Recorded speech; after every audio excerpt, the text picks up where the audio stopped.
Hey yo, what is going on guys, and welcome back to another Genshin video. And today we got the new version 4.1 second phase banners that we are going to be discussing on whether you should pull or not. We have Wriothesley, Venti, and much more. Now before we get started with the video, make sure you guys hit that like button as well as subscribe to the channel for more of this type of content. And don't forget to turn on that notification bell so you guys don't miss out on my latest uploads or whenever I go live on my streams. Alright, now on to the disclaimer. Everything I'm about to talk about in this video is all intended for meta purposes or to those who are unsure what to spend their primo gems on. If you like these rate up characters by design or gameplay, then feel free to disregard everything I say in this video and go for the characters you like. Remember, this is a gacha game, so you should always pull for your favorite characters. And now, let's check out the banners. Alright, so here are the banners, and we got Wriothesley and Venti as the rate of 5-star characters. And for the 4 stars, we have Chongyun, Thoma, and Dori. Man, what in the heck are these 4 stars? Like usual, we'll start with the 4 stars from top to bottom. Okay, now starting with Chongyun, which I swear I feel like I've talked about him recently on a banner video. Well, anyways, Chongyun hasn't changed much. In fact, Chongyun's whole selling point is the crowd infusion he provides for his party, which for Wriothesley and Venti, it's completely useless. Otherwise, he can enable anyone to be a crowd DPS, especially with Shenhe. As for his own personal DPS, it's fine. For his role as a character, it's pretty niche and is honestly only used if you really need the crowd infusion, but otherwise he's still the same and you can't use him as a crowd burst damage dealer, but there are better options. Up next we have Thoma, which is another character I feel like I've talked about recently. I'll go over his kit briefly, but if you guys want more on my descriptive info, go check out my older banner videos featuring Thoma. Alright, for Thoma, we all know he's a power shooter that can deal periodic power damage and also a burgeon trigger. Thoma is, in my opinion, a bit better as a burgeon unit than a shielder. However, for someone like Wriothesley, who seems to be a normal and charge attack damage dealer, he could take advantage of Thoma's shield. Plus, with Thoma at C6, he buffs normal and charge attack damage. Otherwise, Thoma is still the same, and his latest major change was since Dendro release that gave him the alternative burgeon build. And lastly, we have Dori, and to be honest, she is the least out of all the other Sumeria characters that I know of. From what I remember, she is an emphasized electro battery and healer. She does have slow healing, but she can regen flat energy and heal even more from her burst. Reason I don't highly rate her is because of how competitive electro is as an element. We have Cookie Shinobu as the electro healer and Hyper Bloom Trigger or Fisho as a sub DPS and a battery. Unfortunately for Dori, those other options just tends to be more worth to invest to in general, but does that mean she's bad? No, she can still shine in certain team comps like Dendro or Electro Charge, especially if you don't have any other characters. I mentioned that she could be used for her intended role.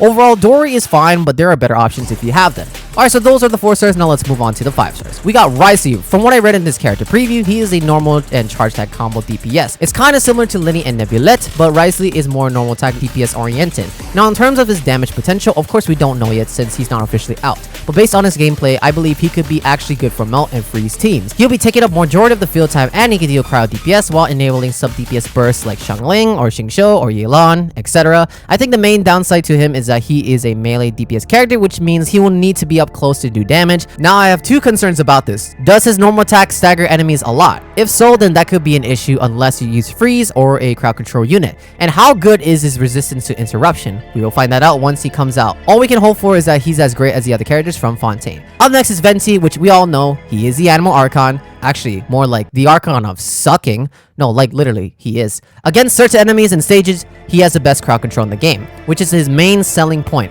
There's no limit to how much he can suck, but when he does suck, his enemies will feel his suction and eventually suck.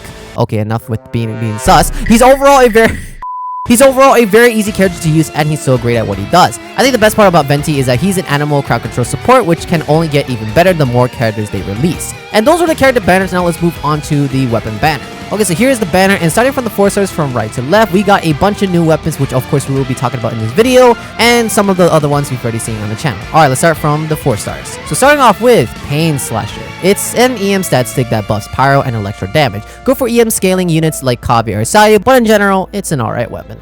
Up next is... Then we have Favonius Sword, which you all should know by now that it's a great weapon, and anything under the Favonius weapon series is just guaranteed going to be good. And even better, Favonius Sword in the Favonius series has tons of characters that could really use it, so it's one of the best options. Then we have the remaining new 4-star weapons from the latest Fontaine Gacha weapon series. So let's go and check out their stats. Alright, so here are the weapons. So we're going to be checking out the pole arm first, called the Prospector's Drill. Here's what it looks like. Looks pretty cool. I mean, it's literally a drill. And as for the stats, it's a base attack of 565, and for the substat, it is attack percent of 27.6%. Now for the passive called Mason's Ditty. When the wielder is healed or heal others, they will gain a unity symbol that lasts 30 seconds up to a maximum of 3 symbols. When using their elemental skill or burst, all symbols will be consumed and the struggle effect will be granted for 10 seconds. For each symbol consumed, gain 3% attack and 7% all elemental damage bonus. The struggle effect can be triggered once every 15 seconds, and symbols can be gained even when the character is not on field. Ooh, okay, so this isn't an attack statistic with elemental damage bonus. This overall looks pretty solid, although I'm surprised that they made the attack percent from the struggle effect only like 3%, and then I guess like the elemental damage bonus is a little bit higher, although I guess it doesn't really matter because like they already have like attack percent as a substat. So, but I definitely like the elemental damage bonus you can gain from this. However, as of right now, there are currently no polearm characters that I can think of can fully utilize this weapon. Maybe Zhao if he's being healed constantly. For now, this weapon's condition is currently situational to utilize its full passive. Up next, we got the bow called the Rain Gauge. Here is what it looks like. Interesting. As for the stats, we got the base attack of 565 and oh wait, so is that the exact? Yeah, it's literally the same thing. Wait, what about the passive here?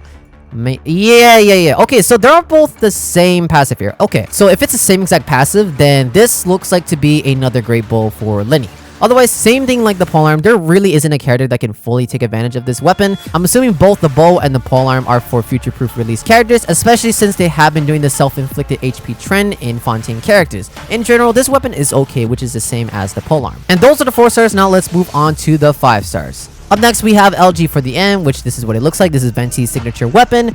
And for the base attack is at 608 and energy recharge is at 55.1%. Pretty good stats. As for the passive here, a part of the millennial movement that wanders amidst the winds. Increases elemental mastery by 60. When the elemental skills or elemental bursts of the character wielding this weapon hits opponents, the character gains a sigil of remembrance. This effect can be triggered once every 2.2 seconds and can be triggered even if said character is not on the field. When he possesses of 4 sigils of remembrance, all of them will be consumed and all nearby party members will obtain the millennial movement farewell song effect for 12 seconds. Millennial movement farewell song increases elemental mastery by 100 and increases attack by 20%. Once this effect is triggered, you will not gain sigils of remembrance for 20 seconds. Of the many effects of the millennial movements, buff of the same type will not stack.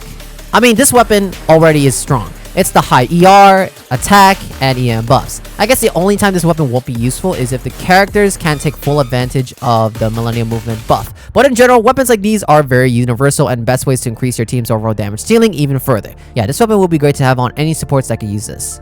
And lastly, we have the Cashflow Supervision. What an interesting name. Here's what the weapon looks like. Interesting. This kind of looks like a tiny little drone.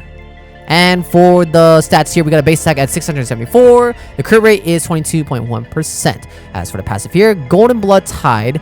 Attack is increased by 60%, and when the current HP increases or decreases, normal attack damage will be increased by 16%, and charge attack damage will be increased by 14% for 4 seconds. Max 3 stacks. This effect can be triggered once every 0.3 seconds. When the wielder has 3 stacks, attack speed will be increased by 8%. Ooh! Wow. Catalyst characters have been eating good. From the previous 5-star Catalyst, it was focusing more on charge attack damage and HP. Whereas this one, it increases both normal and charge attack. If you get max stacks, that means you go from 60% to 40% for normal attack damage and 14% to 42% charge attack damage. In the meantime, you also get an extra attack speed from max stacks. This is the catalyst I've been waiting for. It's balanced for both damage types and attack speed too. However, it does have the whole HP increases and decrease condition, so you're going to have to find a way to consistently trigger that condition. Otherwise, I could see this potentially being the best main DPS catalyst in the game. Ningguang or Yanfei or Klee would really like this. And those are the banners we just broke down. Now for my overall thoughts on are these banners worth to pull for. For the character banners, honestly, I would say pass. Unless you want either Wriothesley or Venti, the banner value is just kind of weird, man. The 4 stars in general are not that appealing, probably besides Thoma, which I can't believe I'm saying this to be honest. His constellations aren't bad either, but not worth to spend your primos on. Everyone else is kind of niche, situational. Besides that, the 5 stars both look good, which again depends on if you want the 5-star characters more than the 4 stars. However, for the weapon banner, honestly, it's actually not bad. Just the 2 other 4 stars on there are kind of crap, but the rest are great. And of course, the 5-star weapons are great, so honestly, summoning on the weapon banner is great for players that already owns Venti and Wriothesley. And if you want to try your luck on their weapons, then honestly, it's not a bad summon. Another thing to consider is that since this is the second phase of the update in general, I always recommend to wait until the next version livestream, which for this case, version 4.2 special program, for the official banner details, especially since the Hydro Archon is coming out next. Well, that's everything. So if you guys enjoyed today's video, make sure you guys hit that like button as well as subscribe to the channel for more of this type of content. And don't forget to turn on that notification bell so you guys don't miss out on my latest uploads or whenever I go live on my streams. And that is all I got. Good luck to everyone pulling. Thank you all so much for watching. And as always, until next time, stay epic and peace out. Bye.